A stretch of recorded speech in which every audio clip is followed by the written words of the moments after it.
और मेरे बच्चों क्या हाल चाल। Electrostatic potential and capacitance lecture number 6। और आज का हमारा टॉपिक इक्विपोटेंशियल सरफेस। यानी आज हम इक्विपोटेंशियल सरफेस के बारे में पढ़ेंगे कि इक्विपोटेंशियल सरफेस क्या होता है, उनके कुछ प्रॉपर्टीज करेंगे और उससे रिलेटेड एक क्वेश्चन करेंगे बहुत ही इंपॉर्टेंट।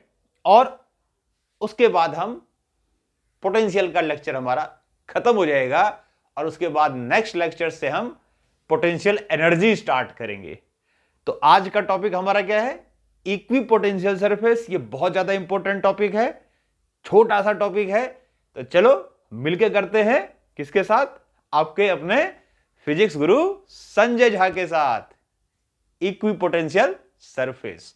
देखो यहां नाम से ही पता लग रहा है, इक्वी वर्ड आया है इक्वल से, और पोटेंशियल आपको पता ही है, पोटेंशियल ही पढ़े जा रहे हैं हम, है ना। तो इक्विपोटेंशियल सरफेस यानी कि एक ऐसा सरफेस जिसके एक जगह से दूसरे जगह पे जाओगे, अगर एक ही सरफेस पे मूव करते हो, तो अगर वन पॉइंट से अनदर पॉइंट अगर हम मूव करते हैं from one point two another on any surface और पोटेंशियल में कोई चेंज नहीं आता, तो हम क्या कहते हैं कि हम कहां मूव कर रहे हैं? We are moving on equipotential surface. यानी कि एक ऐसा सरफेस जिसके एक जगह से अगर हम दूसरे जगह पे जाते हैं और पोटेंशियल में कोई चेंज नहीं आता, यानी कि सब जगह पोटेंशियल सेम रहता है, तो ऐसे सरफेस को हम क्या बोलते हैं? The surface is called equipotential surface. तो क्या बोलेंगे? The surface at which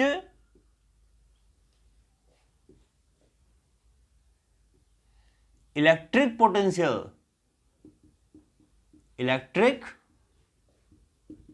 potential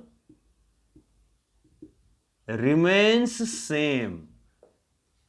The surface at which the electric potential remains same at all of its point. At all points, ऐसा लिखो, at all points on its surface। यानी कि उसके surface के किसी भी पॉइंट पे जाएंगे तो सब जगह पोटेंशियल सेम होगा। तो क्या बोलेंगे इसको? हम इक्विपोटेंशियल सरफेस बोलेंगे। ठीक है, तो बहुत आसान। देखो सेम होता है। अब सेम का मतलब जैसे एक सरफेस, वो एक, अभी हम देखेंगे एक चार्ज के कई सारे इक्विपोटेंशियल सरफेस होते हैं। तो अगर हम एक इक्विपोटेंशियल सरफेस से दूसरे इक्विपोटेंशियल सरफेस पे जाएंगे तो पोटेंशियल सेम नहीं होगा। सिर्फ एक सरफेस पे अगर भाई एक चार्ज है, उसका आइडेंटिफाई करो कि इक्विपोटेंशियल सरफेस क्या है, और उस एक इक्विपोटेंशियल सरफेस पे एक जगह से दूसरी जगह पे जाओ तो सब जगह पोटेंशियल सेम मिलेगा। तो क्या बोलेंगे? उस सरफेस को, उस चार्ज का इक्विपोटेंशियल सरफेस कहते हैं। अब किसी भी चार्ज का कैसा इक्विपोटेंशियल सरफेस बनेगा वो डिपेंड करता है चार्ज के शेप पे, कि कैसे चार्ज का शेप है। तो अभी हम क्या करेंगे कुछ देर में कि डिफरेंट चार्जेस लेंगे और उनके इक्विपोटेंशियल सरफेसेस ड्रॉ करेंगे। तो सबसे पहले हम क्या करते हैं? इक्विपोटेंशियल सरफेसेस की प्रॉपर्टीज पढ़ते हैं कि इक्विपोटेंशियल सरफेस की क्या क्या प्रॉपर्टीज होती है। तो प्रॉपर्टीज ऑफ इक्विपोटेंशियल सरफेस, तो क्या कर रहे हैं अभी हम? प्रॉपर्टीज ऑफ इक्विपोटेंशियल सरफेस, यानी कि इक्विपोटेंशियल सरफेस की प्रॉपर्टीज, कि इक्विपोटेंशियल सरफेस की क्या क्या प्रॉपर्टीज होती है।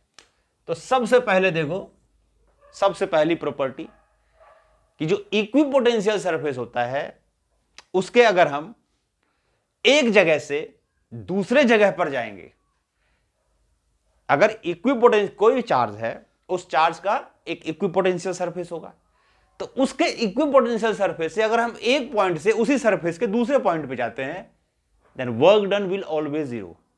यानी कहने का मतलब हुआ कि नो वर्क इज डन या required, no work is done और required no work is done और रिक्वायर्ड टू मूव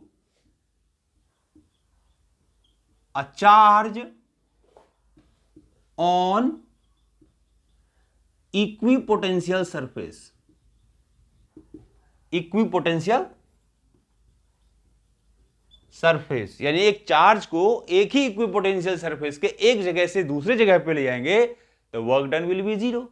तो इसके लिए एक छोटा सा जो हमने पोटेंशियल में सीखा था कंसेप्ट, उसी को यूज करेंगे। देखो जैसे हमने लिखा था कि V final minus V initial किसके इक्वल होता है? Work done in moving a charge from initial to final point divided by Q naught. मतलब वर्क डन पर यूनिट चार्ज को क्या बोलते थे? पोटेंशियल डिफरेंस बोलते थे। यही तो बोलते थे V final minus V initial. और इसको और हम लिख देते थे integration of E dot d are. कहां से लिख देते थे कि इनिशियल पॉइंट से, मान लो मैंने कोई ले लिया फाइनल पॉइंट, I से F लिख दिया, कोई भी पॉइंट हो सकता है, जैसे A से B पे ले गए तो इनिशियल हो गया A और फाइनल पॉइंट हो गया B, यानी कि VB माइनस VA। तो V final minus V initial लिख दिया, ऐसे लिख दो चाहो तो। चलो V फाइनल माइनस I से F लिख दिया मैंने कि इनिशियल पॉइंट से हम कहां गए? एक फाइनल पॉइंट पे गए। तो ये हमारा वर्क डन हो गया। या और थोड़ा सा लिखना चाहो तो चलो ऐसे लिख दो पॉइंट्स की फॉर्म में। चलो ये छोड़ो ऐसे ही। तो ये हमारा पोटेंशियल डिफरेंस का कंसेप्ट था कि पोटेंशियल डिफरेंस क्या होता था? ये एक एक्सटर्नल वर्क, ये ध्यान रखना, ये वर्क कैसा है? ये एक्सटर्नल वर्क है। तो एक्सटर्नल वर्क डन पर unit charge against the electric field is called potential difference, यानी कि final potential minus initial potential. This is also equals to minus E dot d r, या minus E times of d r, ऐसे बोलेंगे, minus E times of d r. तो ये हमारा potential difference, ये total हो गया। तो अगर स्मॉल के लिए लेते हो, फॉर स्मॉल पोटेंशियल डिफरेंस, अगर स्मॉल पोटेंशियल डिफरेंस को लेते हैं तो इंटीग्रेट नहीं करेंगे, और क्या होगा? तो इंटीग्रेट नहीं करेंगे तो इस चीज को हम लिख देंगे डीएफ डीवी, यानी कि स्मॉल पोटेंशियल डिफरेंस। भाई इसी को इंटीग्रेट करेंगे तभी तो आएगा डीवी का भी, और लिमिट डालेंगे तो फाइनल माइनस इनिशियल। तो डीवी लिख दिया, खाली इंटीग्रेट नहीं किया। और वर्क डन भी फिर होगा स्मॉल, स्मॉल वर्क डन। और ध्यान रखें कौन सा वर्क डन है? ये हमेशा एक्सटर्नल वर्क डन होता है, यानी जो सिस्टम के अगेंस्ट हो रहा है, डिवाइडेड बाय क्यू नॉट। और इसको भी इंटीग्रेट नहीं करेंगे तो खाली ई टाइम्स ऑफ डी आर आएगा और माइनस में आएगा। तो स्मॉल पोटेंशियल डिफरेंस को के लिए हम इस फार्मूले को ऐसे लिख सकते हैं। टोटल निकालना है, इंटीग्रेट कर दिया तो ऐसे लिख सकते हैं। ये दो चीज हो गया। अब इसमें एक चीज देखो कि जब चार्ज को एक जगह से दूसरे जगह पे ले जा रहे हैं, तो अगर वो सरफेस इक्विपोटेंशियल सरफेस है तो क्या बोलेंगे कि if the surface is equipotential. मान लो सरफेस कैसा है? इक्विपोटेंशियल है। तो इक्विपोटेंशियल का मतलब सब जगह पोटेंशियल सेम, सब जगह जीरो नहीं कि समझोगे सब जगह जीरो है। जो भी वैल्यू होगी इलेक्ट्रिक पोटेंशियल की वो कांस्टेंट होगी सब जगह। अगर मान लो एक जगह 2 वोल्ट है तो दूसरी जगह भी 2 वोल्ट, तीसरी जगह भी 2 वोल्ट, चौथी जगह भी 2 वोल्ट, यानी at every point on the surface the electric potential will be 2 volt. और अगर मान लो सब जगह जीरो है तो सब जगह जीरो होगा। तो कहने का मतलब यह है कि अगर हम इक्विपोटेंशियल सरफेस पे एक जगह से दूसरे जगह पे जा रहे हैं तो work done will be zero. और अगर वर्क डन अगर एक जगह से दूसरी जगह पे जा रहे हैं तो क्या बोलोगे? We are moving on the same potential, तो पोटेंशियल डिफरेंस इज जीरो। भाई मैंने कहा एक जगह 2 वोल्ट है, दूसरी जगह भी 2 वोल्ट है, तो पोटेंशियल डिफरेंस क्या हुआ? जीरो तो हुआ है ना। तो इसका मतलब अगर हम if the surface is equipotential then we can also say कि V final equals to V initial. और ये जो फिर dV है यानी पोटेंशियल में डिफरेंस है, जीरो हो जाएगा। इसका मतलब ये हो गया कि W अपॉन वर्क जो एक्सटर्नल वर्क है, अगर टोटल वर्क लेते हैं मान लो, तो W external upon Q not equals to zero. क्यों जीरो? क्योंकि V फाइनल और V इनिशियल इक्वल है, तो potential difference will be zero.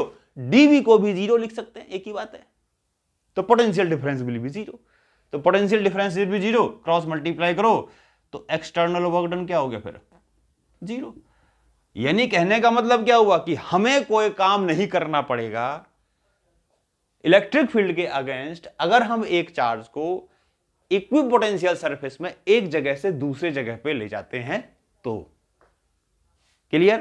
तो no work is required to move a charge on equipotential surface, ये इसकी पहली प्रॉपर्टी हो गई, बहुत इंपॉर्टेंट प्रॉपर्टी है। अब देखो, जैसे मान लो इस प्रॉपर्टी से रिलेटेड कोई क्वेश्चन आया, तो कैसा आया देखो, ये ऐसा आया कि जैसे मान लो मैंने एक चार्ज लिया, पॉजिटिव चार्ज, और ये मैंने एक स्फीयर बनाया, ये मैंने एक स्फीयर बनाया, तो इस चार्ज का सब जगह रेडियस है सेम, डिस्टेंस स्फीयर के लिए सब जगह डिस्टेंस सेम होगा, रेडियस के इक्वल होगा, और पोटेंशियल का फार्मूला क्या होता है, के क्यू बाई आर। तो यानी इस चार्ज का इस पूरे सरफेस पे कहीं भी जाओगे, ये सर्कल दिख रहा है लेकिन है स्फीयर, ध्यान रखना ये। तो इस सर्कल के अगर हम किसी भी पॉइंट पे जाएं, मान लो एक दूसरा चार्ज ए से बी पे ले गए, तो मैंने क्या पता है, पहली बात तो क्योंकि सब जगह रेडियस सेम है, चार्ज सेम है, तो इस चार्ज का इस पूरे के पूरे स्फीयर पे सब जगह पोटेंशियल सेम होएगा, और सब जगह पोटेंशियल सेम है तो क्या बोलेंगे, इक्विपोटेंशियल सरफेस है। तो इस चार्ज का ये एक इक्विपोटेंशियल सरफेस है। ठीक, क्वेश्चन है एक दूसरे चार्ज को यानी कि a charge Q not is taken from A to B, what is the work done? What is the work done? तो हमने आइडेंटिफाई कर लिया कि A और B इस चार्ज का इक्विपोटेंशियल सरफेस है, तो किसी दूसरे चार्ज को अगर हम इसके इक्विपोटेंशियल सरफेस पे मूव कराएंगे तो work done will be zero.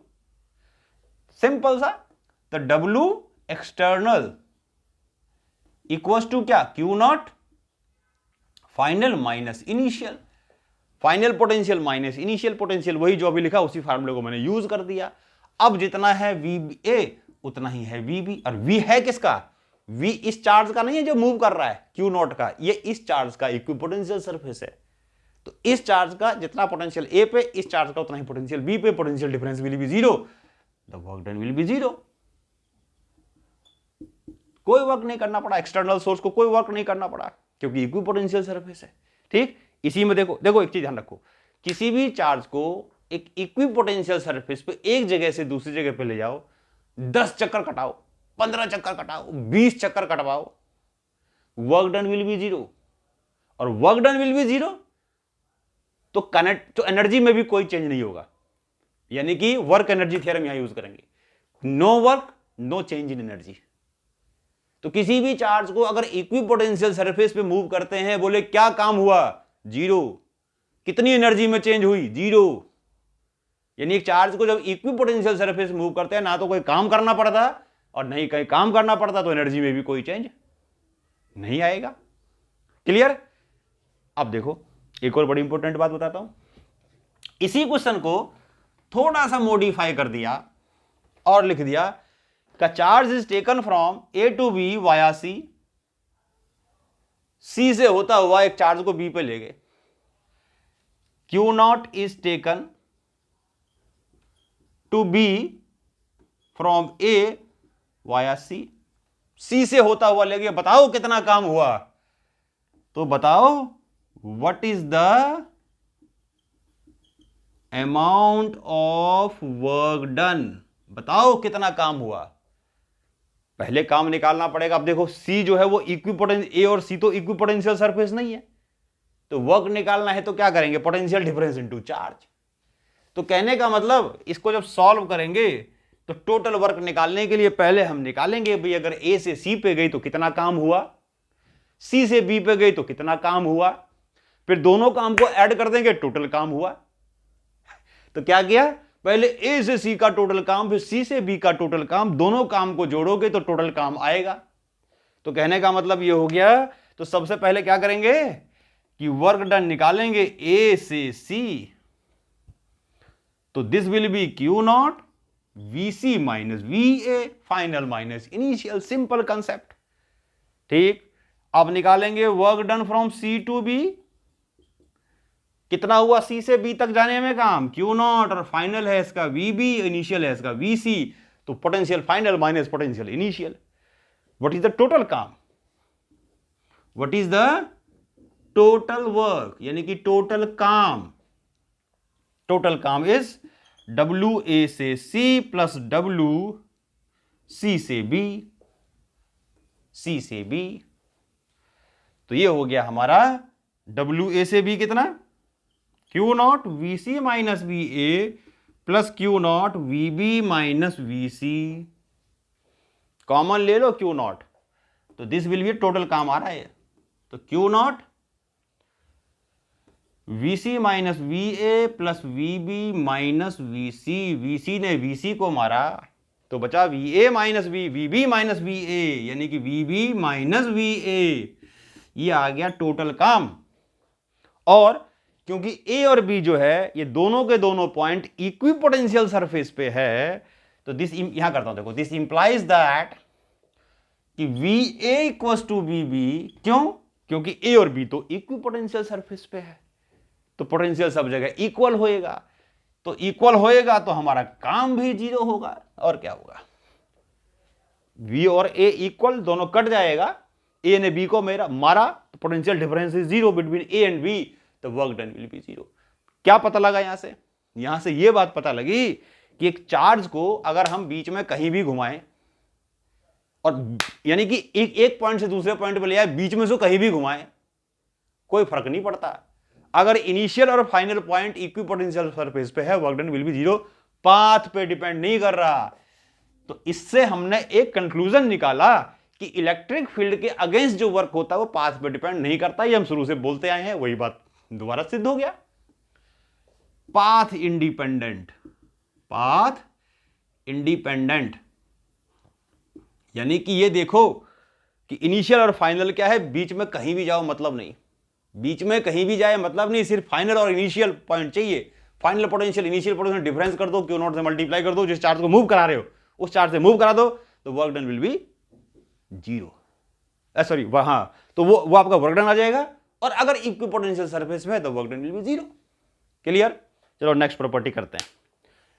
तो हमने देखा कि इस तरह से हम कह सकते हैं कि अगर चार्ज को इक्विपोटेंशियल सरफेस पे मूव कराने से कोई काम नहीं होता, कोई एनर्जी में चेंज नहीं होती, इसीलिए बीच में कहीं भी जाए उससे फर्क नहीं पड़ता, इनिशियल और फाइनल पॉइंट अगर सेम सरफेस पे आ रहा है तो work done will be zero, यानी कि एनर्जी में चेंज नहीं आएगा, वर्क डन नहीं होगा, पाथ पे डिपेंड नहीं करेगा, तीनों चीज याद रखना। नेक्स्ट प्रॉपर्टी है कि इक्विपोटेंशियल सरफेस या इलेक्ट्रिक फील्ड, नेक्स्ट प्रॉपर्टी है कि electric field is always perpendicular to equipotential surface,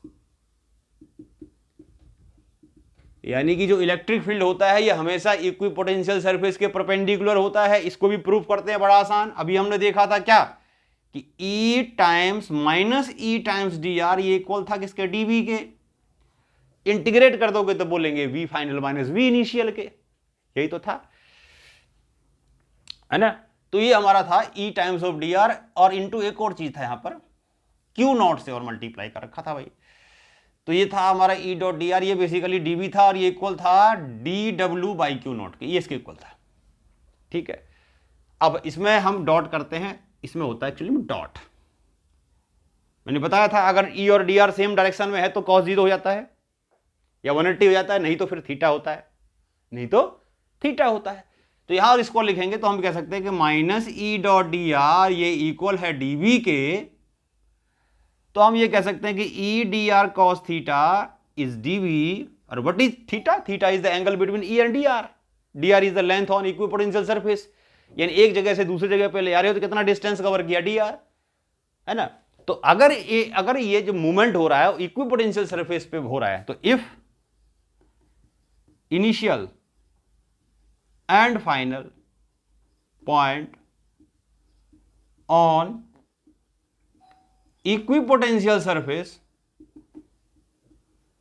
if initial and final point on equipotential surface the potential difference will be zero, और अगर पोटेंशियल डिफरेंस हो गया zero तो we can say E dr cos theta ये हो गया zero. अब भाई पोटेंशियल डिफरेंस है भाई, पोटेंशियल मतलब कहने का मतलब पोटेंशियल डिफरेंस जीरो होता है, पोटेंशियल तो होता है ना, तो इसका मतलब इलेक्ट्रिक फील्ड जीरो नहीं हो सकता। इलेक्ट्रिक फील्ड की वजह से ही पोटेंशियल में डिफरेंस आ रहा है। डी आर सरफेस है तो उसकी लेंथ भी जीरो नहीं हो सकती। भाई एक जगह से दूसरी जगह पे जा रहे हैं तो कुछ ना कुछ तो डिस्टेंस कवर किया, तो डी आर कैसे जीरो हो सकता है। लेकिन इन तीन चीज का प्रोडक्ट जीरो है, तो कहने का मतलब ये हो गया, तो एक ही चीज जीरो हुआ, फिर कॉस थीटा की वैल्यू जीरो होगी, बाकी दो चीज तो जीरो है नहीं। तो थीटा मतलब क्या हो गया, थीटा मतलब हो गया 90, क्योंकि कॉस 90 होता है जीरो। इसका मतलब ये हो गया कि अगर हम चार्ज को इक्विपोटेंशियल सरफेस पे एक जगह से दूसरे जगह पे ले जाएंगे, तो जो इक्विपोटेंशियल सरफेस है वो इक्विपोटेंशियल सरफेस हमेशा इलेक्ट्रिक फील्ड के साथ 90 का एंगल बनाएगी। ध्यान रखना इस चीज को कि इक्विपोटेंशियल सरफेस हमेशा इलेक्ट्रिक फील्ड के साथ 90 का एंगल बनाता है, 90 डिग्री पे होता है। नेक्स्ट प्रॉपर्टी हो गई, उतारो।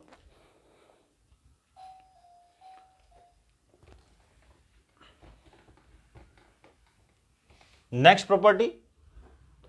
Property number 3, two equipotential surfaces, two equipotential surfaces never intersect. दो इक्विपोटेंशियल सरफेस कभी भी एक दूसरे को इंटरसेक्ट नहीं करती। वही रीजन जैसे हमने इलेक्ट्रिक लाइंस ऑफ फोर्स में किया था कि अगर इंटरसेक्ट करेंगे तो electric field will be in two directions, ठीक है। और एक सरफेस पे इलेक्ट्रिक फील्ड हमेशा सरफेस के 90 डिग्री पे होता है, दो डायरेक्शन में नहीं हो सकता। तो इसका मतलब ये हो गया कि दो इक्विपोटेंशियल सरफेस पे, दो या तीन या चार, कभी भी एक दूसरे को इंटरसेक्ट नहीं करेंगी। तो two equipotential surfaces never intersect करेंगी, तो क्या, सेम रीजन जैसे हमने इलेक्ट्रिक लाइंस ऑफ फोर्सेस में किया था कि अगर दो इलेक्ट्रिक लाइंस ऑफ फोर्सेस एक दूसरे को इंटरसेक्ट करती हैं तो क्या होगा, तो दो डायरेक्शन हो जाएगा इलेक्ट्रिक फील्ड का एक ही पॉइंट पे, जो कि इंपॉसिबल है। नेक्स्ट प्रॉपर्टी है कि greater the crowding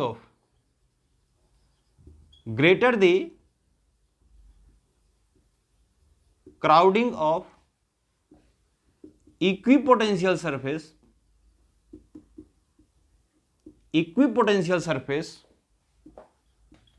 more strong is the electric field, more strong is the electric field। यानी कि जितनी ज्यादा क्राउडिंग होगी इक्विपोटेंशियल सरफेसेस की, इलेक्ट्रिक फील्ड उतना ही ज्यादा स्ट्रांग होगा। ये सारी प्रॉपर्टीज बिल्कुल सिमिलर है इलेक्ट्रिक लाइंस ऑफ फोर्सेस की, वैसा ही है। वहां पर भी हम देखते थे कि जहां पर इलेक्ट्रिक लाइंस ऑफ फोर्सेस पास पास होंगे वहां इलेक्ट्रिक फील्ड स्ट्रांग होगा, जहां दूर दूर होंगे वहां कम होगा, सेम चीज है। तो इक्विपोटेंशियल सरफेसेस की क्राउडिंग अगर ज्यादा है कहीं, यानी जहां इलेक्ट्रिक फील्ड ज्यादा है तो वहां पर हम उसको क्लोजली पैक्ड कर देंगे, और जहां पर इलेक्ट्रिक फील्ड कम है उसको रेयरफाइड कर देंगे, दूर दूर बना के दिखा देंगे, ठीक। तो ये नेक्स्ट प्रॉपर्टी। उसके बाद नेक्स्ट प्रॉपर्टी है कि जो इक्विपोटेंशियल सरफेसेस होती है वो एक चार्ज की इक्विपोटेंशियल सरफेसेस इंफिनिटी तक जाती है, इनफाइनाइट नंबर में होती है कि equipotential surface of a charge are in infinite numbers, यानी एक चार्ज के infinite numbers of equipotential surfaces होती हैं। यानी एक चार्ज के बहुत सारे अनंत इक्विपोटेंशियल सरफेसेस होती है। तो ये हमने कुछ प्रॉपर्टीज करी इक्विपोटेंशियल सरफेसेस की, और हमने समझा कि इक्विपोटेंशियल सरफेस क्या होता है। अब हम क्या करते हैं, कुछ चार्जेस लेते हैं और उनके इक्विपोटेंशियल सरफेसेस ड्रॉ करके देखते हैं कि some important charges and their equipotential surfaces. तो क्या करेंगे, अब कुछ चार्जेस लेंगे और उनके हम इक्विपोटेंशियल सरफेसेस ड्रॉ करके देखेंगे, इंपॉर्टेंट चार्जेस। तो some important charges and their equipotential surfaces, some charges and their equipotential surfaces, यानी कुछ चार्जेस लेंगे और उनके हम इक्विपोटेंशियल सरफेसेस ड्रॉ करेंगे। जैसे मान लो पहला बनाता हूं positive point charge, positive point charge यानी कि Q ग्रेटर देन 0। एक चार्ज लेते हैं जिसका Q 0 से ज्यादा है यानी कि पॉजिटिव है। तो मैंने अभी आपको बताया था कि जैसा चार्ज का शेप होता है उसका इक्विपोटेंशियल सरफेस भी, जैसे मान लो प्लस ऐसे दिखा दिया मैंने, इस तरह से दिखा दिया, ठीक।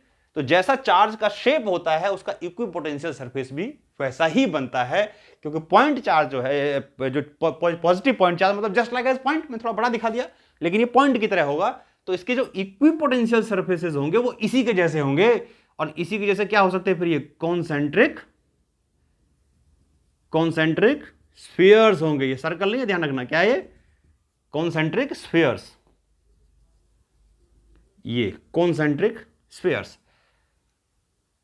तो सभी स्फीयर्स, कॉन्सेंट्रिक स्फीयर्स के सेंटर पे क्या होगा, चार्ज होगा, ठीक है। और चाहो तो यहां इलेक्ट्रिक लाइंस ऑफ फोर्सेस भी बना दो। हमें पता है कि इलेक्ट्रिक लाइंस ऑफ फोर्सेस क्या होती है, चार्ज से रेडियली आउटवर्ड होती है। अगर वो चार्ज पॉजिटिव है तो ये इसके इक्विपोटेंशियल सरफेसेस होंगे, यानी कि ये चार्ज हुआ, ये इसका इक्विपोटेंशियल सरफेस हो गया, ये चार्ज हुआ, ये इसका एक इक्विपोटेंशियल हो गया, ये इसका एक इक्विपोटेंशियल हो गया।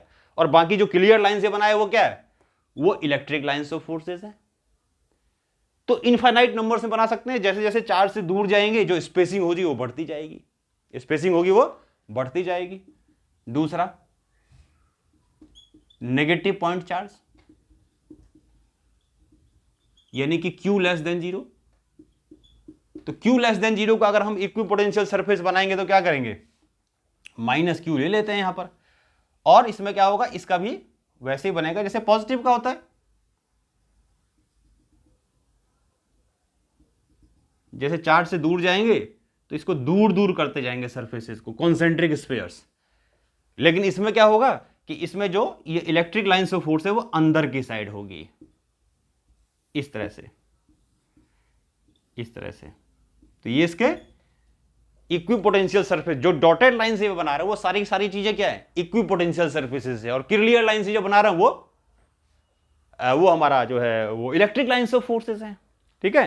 तो ये पॉजिटिव चार्ज का सिंगल पॉजिटिव चार्ज कैसा बनेगा, सिंगल नेगेटिव चार्ज कैसा बनेगा, ये आगे भी आता जाएगा, ध्यान रखना इसमें। ये चार्ज का ये एक इक्विपोटेंशियल है, ये एक इक्विपोटेंशियल है, ये एक इक्विपोटेंशियल, यानी कॉन्सेंट्रिक स्फीयर्स, सर्कल नहीं है, स्फीयर्स। 3D में देखोगे तो स्फीयर्स, ठीक है। आगे करते हैं, देखो कहीं पर भी अगर जाएंगे तो electric lines of forces equipotential surface का 90 डिग्री पे होंगे, इस तरीके से बनाएंगे, ठीक है। नेक्स्ट देखो, थर्ड बनाते हैं equal and opposite charge. Equal and opposite charge, अगर इक्वल और ओपोजिट चार्ज का, यानी कि इसको हम डाइपोल भी बोलते हैं, इलेक्ट्रिक डाइपोल, इक्वल और ओपोजिट पॉइंट चार्ज। तो जैसे मान लो ये ले लिया मैंने +Q और ये ले लिया मैंने -Q, ठीक। अब इसमें देखो क्या होगा, ये +Q ये -Q।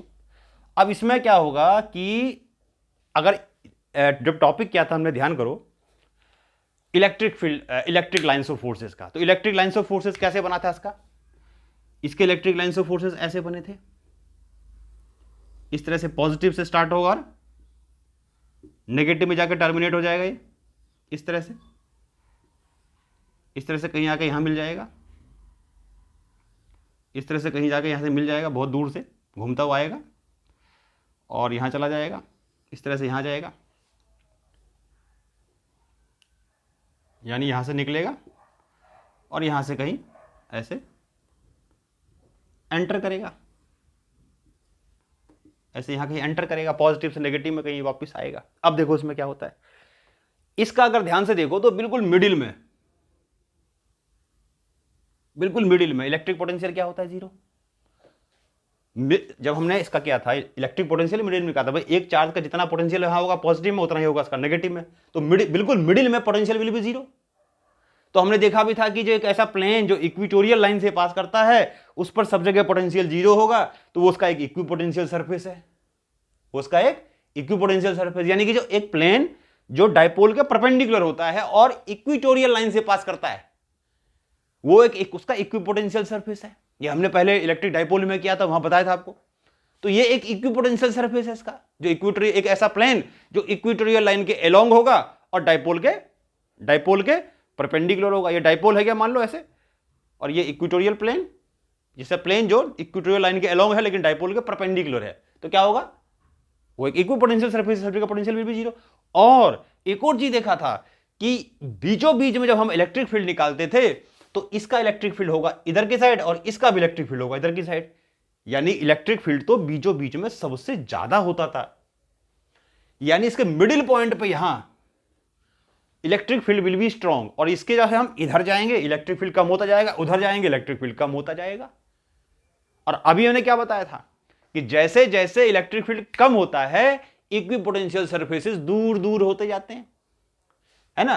तो यानी कहने का मतलब है जब यहां पर इक्विपोटेंशियल पास पास होंगे, लेकिन जैसे 4 से दूर यहां इसके पास में आएंगे तो इक्विपोटेंशियल सरफेस थोड़े दूर दूर होते जाएंगे, और इस साइड जो इलेक्ट्रिक पोटेंशियल होगा या इस साइड जो इलेक्ट्रिक पोटेंशियल होगा वो और ज्यादा और कम होगा, यानी इस साइड या इस साइड, उस साइड जो उसका जो इलेक्ट्रिक फील्ड होगा वो और स्ट्रांग होगा, या सॉरी वीक होगा, यानी कि इधर जाओगे या इसके इधर जाओगे तो इलेक्ट्रिक फील्ड बीच से, जो उनके बीच में आ रहा है उससे इलेक्ट्रिक फील्ड हमेशा कम आएगा। तो कहने का मतलब यह है कि देखो होगा लगभग स्फेरिकल ही तरह, स्फीयर के जैसा लगभग लगेगा क्योंकि पॉइंट चार्ज का स्फेरिकल होता है, लेकिन एक खास बात क्या होगी इसकी कि उस स्फीयर की गैप यहां पर कम होगा क्योंकि यहां इलेक्ट्रिक फील्ड स्ट्रांग है, और बाहर जाओगे इलेक्ट्रिक फील्ड वीक है, तो इसका मतलब गैप जो होगा वो दूर होता जाएगा, किसका, इक्विपोटेंशियल सरफेसेस का। क्यों, क्योंकि इनके बीच में इलेक्ट्रिक फील्ड ज्यादा होता है और बाहर इलेक्ट्रिक फील्ड कम होता है, क्योंकि बाहर माइनस होता है। अगर देखो यहां पॉइंट लिया मैंने, तो ये प्लस है तो प्लस का इधर बनेगा, और ये माइनस है तो माइनस का इधर होगा, तो इलेक्ट्रिक फील्ड भी अपोजिट डायरेक्शन ना, तो जब अपोजिट में होगा तो फिर एक दूसरे को अपोज कर रहा है तो इलेक्ट्रिक फील्ड कम ही आएगा, लेकिन बीच में दोनों ऐड हो रहा है, तो इसका मतलब दो, एक चार्ज प्लस एक चार्ज माइनस है, तो बीच में उसका इलेक्ट्रिक फील्ड स्ट्रांग होता है, बाहर कमजोर होता है। तो और ये दूसरे, यानी कहने का मतलब है बीच में जो गैपिंग होगी सरफेसेस की वो कम होगी क्योंकि इलेक्ट्रिक फील्ड स्ट्रांग है, बाहर जाएंगे तो स्ट्रांग गैपिंग बढ़ती जाएगी क्योंकि सरफेसेस दूर दूर, इलेक्ट्रिक फील्ड स्ट्रांग होगा तो सरफेस दूर दूर होते, सॉरी इलेक्ट्रिक फील्ड वीक होगा तो सरफेस दूर दूर होते जाएंगे, है ना। और एक और बात कि इक्विपोटेंशियल सरफेस हमेशा इलेक्ट्रिक फील्ड के परपेंडिकुलर होता है, ठीक। तो क्या करेंगे, एक यहां से एक पॉइंट लो और एक सर्कल बनाओ, और सर्कल इस तरीके से बनाओ कि ये डॉटेड लाइन से बनाना, चलो ये बनाओ कि ये जो है इसके परपेंडिकुलर है, कहीं भी जाओगे तो 90 डिग्री पे, कहीं भी ऐसे बनाओगे 90 डिग्री पे होगा, ठीक। और ये ऐसे बनेगा, ये ऐसे बनेगा, डॉटेड लाइन से बनाओ सारा, कोई फर्क नहीं पड़ता, वैसे डॉटेड लाइन से बनाओ, कैसे बनाओ, ये और बनाओ, ये क्रॉस नहीं करना है, इसको ध्यान रखना, ये हो गया। और ऐसे ही जब इधर बनाओगे तो ये इधर इधर कंप्लीट करोगे तो ये इधर ऐसे बनेगा, इधर कंप्लीट करोगे तो ये ऐसे बनेगा, इधर कंप्लीट करोगे तो ये दूर जाएगा, देखो दूर जा रहा है, दूर, यहां पास पास, यहां दूर दूर, ऐसे ही साइड में बनेगा दोनों का सेम, यानी कि ऐसे इधर फैला देना, इधर इसको फैला देना है। अब ये फैलाते हैं इसको, रुको, यानी कि इक्विपोटेंशियल सरफेस 90 डिग्री पे भी होंगे और इधर ये फैलते भी जाएंगे, इधर फैलते भी जाएंगे, इधर फैलते भी जाएंगे, ऐसे होता जाएगा ये। क्यों फैलते जाएंगे, क्योंकि बीच जब इधर जाएंगे हम तो क्या होगा, जब इधर जाएंगे तो क्या होगा, ऐसे इस तरह से आएगा ना, कहीं से ऐसे घूमता हुआ ऐसे आएगा,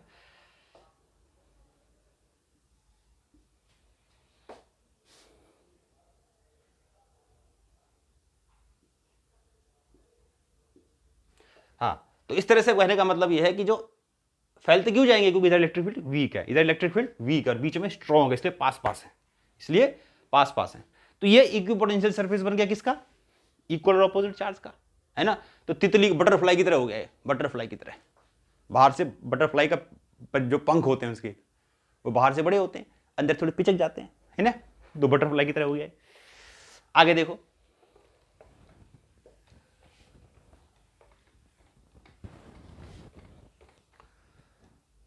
आगे देखो, यानी ये नेक्स्ट देखते हैं फोर्थ क्या है, इक्वल पॉजिटिव पॉइंट चार्ज। अगर मान लो इक्वल पॉजिटिव पॉइंट चार्ज का बनाएंगे तो प्लस, और ये भी प्लस, प्लस क्यू और plus Q. Electric lines of force कैसे बनता है याद करो, ये बीचों बीच में ऐसे कर दिया, ये इस तरह से इलेक्ट्रिक लाइन्स ऑफ फोर्स बनता था, ऐसे इसका इलेक्ट्रिक लाइन्स ऑफ फोर्स बनता था, याद है ना, ऐसे इसका इलेक्ट्रिक लाइन्स ऑफ फोर्स बनता था।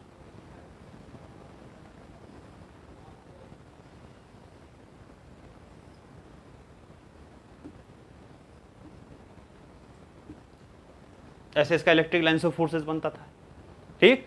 अब देखो अगर सिमिलर चार्जेस होते तो क्या होता है, बीच में इलेक्ट्रिक फील्ड का देखो ये प्लस है तो इसका इलेक्ट्रिक फील्ड इधर की साइड होगा, ये प्लस है, इसका दोनों का डायरेक्शन क्या अपोजिट है, यानी उल्टा हो गया। अभी जो हमने किया उसका उल्टा हो गया, यानी बीच में इलेक्ट्रिक फील्ड वीक होगा और साइड में जाओगे इधर कहीं जाओगे तो क्या होगा, इसका भी इलेक्ट्रिक फील्ड इधर, इसका भी इलेक्ट्रिक फील्ड इधर, दोनों का डायरेक्शन क्या होगा, सेम, यानी कि एडअप हो जाएगा।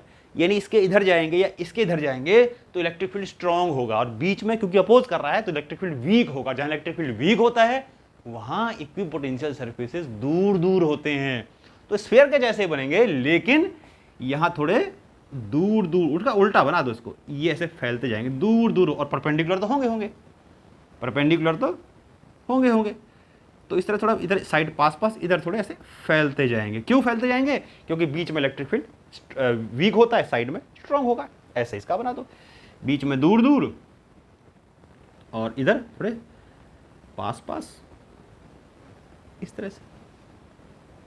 तरह से बन जाएगा, है ना। यानी बीच में थोड़े दूर दूर गैप ज़्यादा, तो गैप ज़्यादा है। और दूसरी बात, कहीं भी जाओगे परपेंडिकुलर मिलेगा, कहीं भी जाओगे इलेक्ट्रिक फील्ड हमेशा क्या होगा, इक्विपोटेंशियल सरफेसेस के परपेंडिकुलर होगा। तो ये इसका हो गया, है ना। अब बनाते हैं एक और यूनिफॉर्म इलेक्ट्रिक फील्ड का, फिफ्थ बनाते हैं यूनिफॉर्म इलेक्ट्रिक फील्ड। जब हम यूनिफॉर्म इलेक्ट्रिक फील्ड का बनाएंगे तो क्या होगा, देखो यूनिफॉर्म इलेक्ट्रिक फील्ड, तो जब यूनिफॉर्म इलेक्ट्रिक फील्ड का बनाओगे तो इक्वली स्पेस्ड प्लेन्स होंगे। 3D बना रहा हूं diagram, equally spaced planes, equally spaced planes,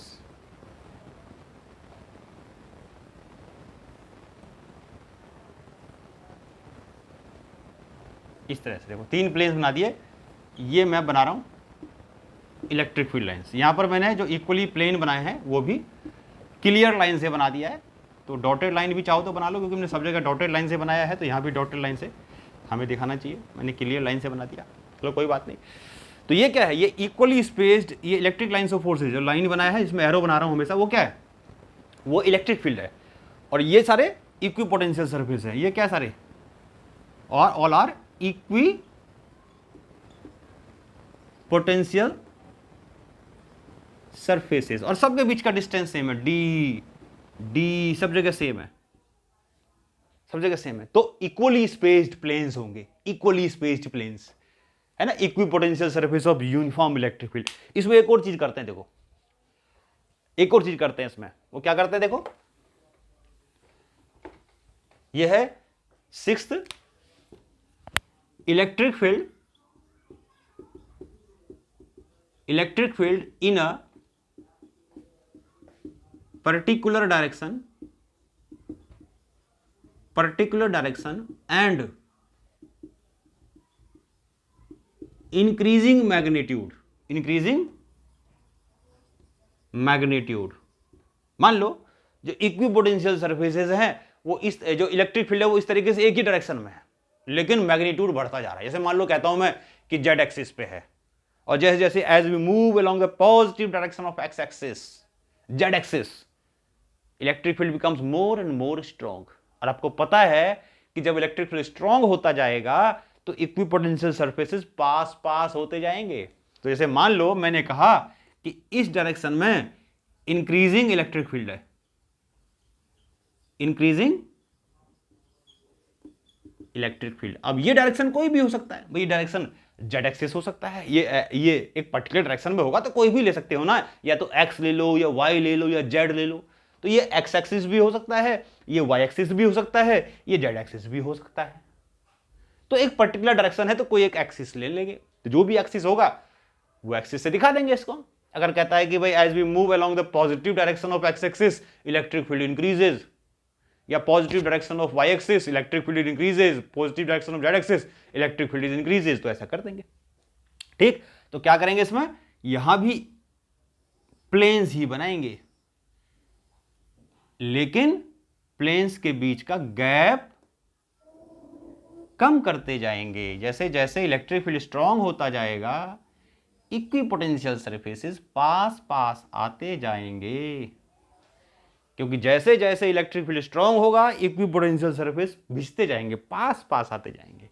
more electric field greater the crowding of equipotential surfaces. पता है ना ये चीज?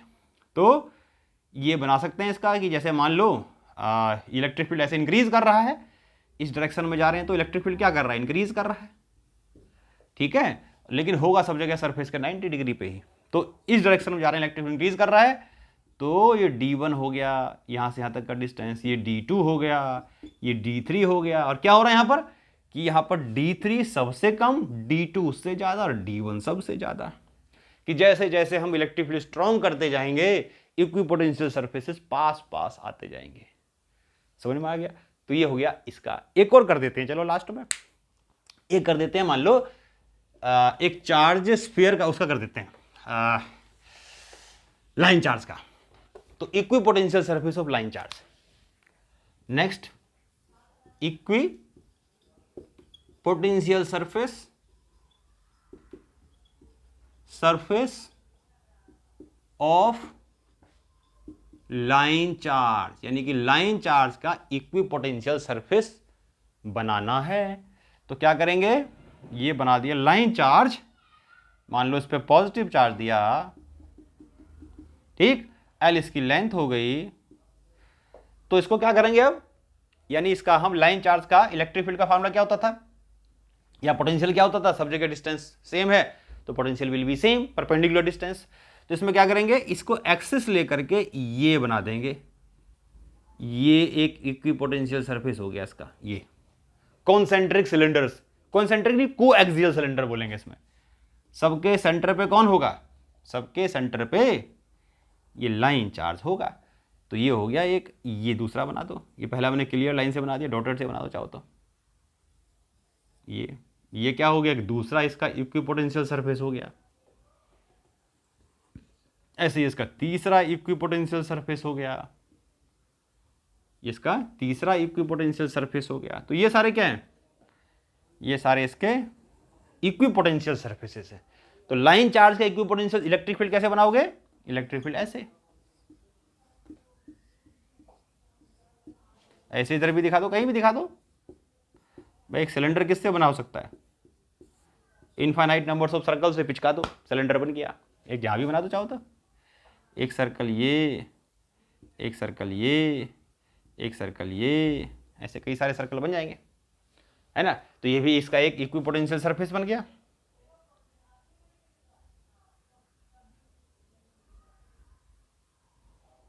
ठीक है, ये हो गया इसका। इसमें भी चाहो तो इलेक्ट्रिक लाइन से ऐसे हम दिखा सकते हैं इसका। ये तो ये हमारा क्या हो गया? ये यानी कि इसमें क्या, कॉन्सेंट्रिक सिलेंडर्स, क्या ये? कोएक्सियल सिलेंडर, बार बार गलत बोल रहा हूं मैं, कोएक्सियल सिलेंडर्स। और सबके एक्सिस पे कौन होगा? ये लाइन चार्ज होगा। तो ये इसका इक्विपोटेंशियल सरफेसेस बन गया।